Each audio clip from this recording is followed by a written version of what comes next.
Ma'am, pwede bang mabuntis ang isang babae kapag nakipagtalik siya ngayon at niregla kinabukasan? Yan po ang tanong ni Sir Nelson Tasil. Shout out! Kumusta po kayo? Si Sir Nelson ay isang magiting nating subscriber. Salamat po at congrats dahil tinanong niyo po yan. Maaring tanong din po yan ng maraming mga kabataan or ng mga tao po ngayon. Ang sagot ko po ay malabo po. It's unlikely for a woman to get pregnant if nakipagtalik siya ngayon and nagkaroon po ng menstruation kinabukasan. Now, talakayin po natin ng maiksi yung menstrual cycle para maipaliwanag ko po ng maayos yung sagot ko. Ayan, papakita ko po sa inyo yung picture ng menstrual cycle. Ito po ay galing sa MSD manual. Okay? Ang menstrual cycle po ng isang babae ay nahahati po sa iba't ibang yugto. Una po dito yung follicular phase. Nandyan po yung nakapaloob po yung menstruation. Yung day 1 ng mens hanggang sa ito po ay matapos. Ito po yung menstruation phase. Dito naman po tayo sa follicular phase. Ito yung nagsisimula. Day 1 ng menstruation at natatapos sa araw bago yung tinatawag na ovulation. Pangatlo ay ang ovulatory phase. Ito po ay nangyayari kapag nagkaroon po ng ovulation yung babae. Yung matured egg po niya ay na-release galing sa ovary at naglakbay sa fallopian tube papunta sa uterus. Okay po?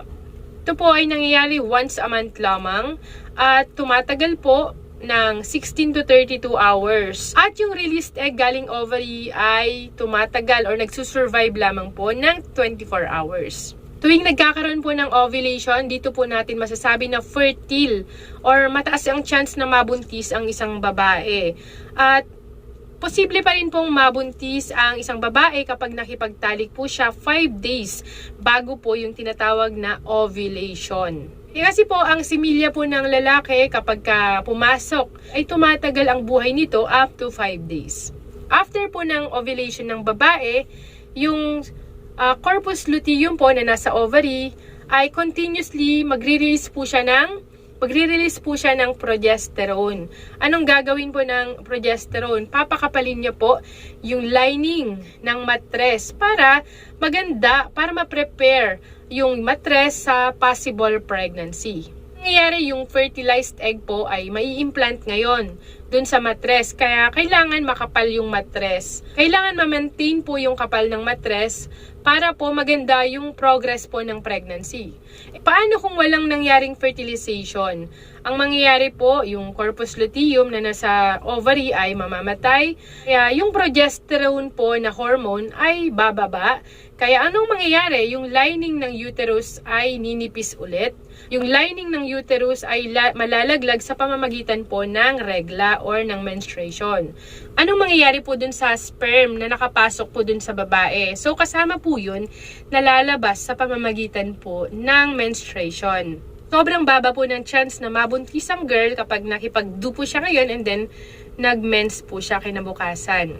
Pero tandaan po natin na ang bawat babae ay iba-iba po yung cycle po nila. Yung iba mas maiksi, yung iba naman mas mahaba. And then iba-iba rin po yung timing ng ovulation or pangingitlog ng babae. Ganun din po yung itinatagal ng buhay ng similya ay iba-iba rin po. Lahat po ng yan ay makakaapekto sa possibility ng pregnancy. Pero balik po tayo kay Sir Nelson, baka ang concern po kasi niya dito is ayaw muna nila na makabuo.